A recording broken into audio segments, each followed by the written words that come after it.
Thank you for that live report. Governor Maura Healey signed a proclamation declaring the week of July 7th to the 13th as Hurricane Preparedness Week. This in efforts to highlight the importance of planning and preparing for hurricanes and other tropical systems, which often impact Massachusetts during the months of August and September.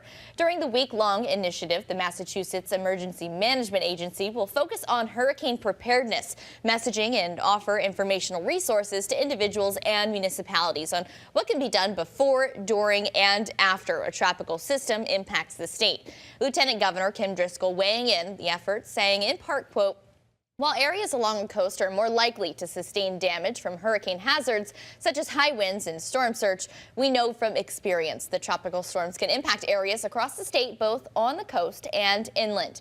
And Governor Maura Healey releasing a statement saying in part, quote, "During Hurricane Preparedness Week, I urge all residents to take stock of their emergency supplies and to plan and prepare ahead of peak hurricane season.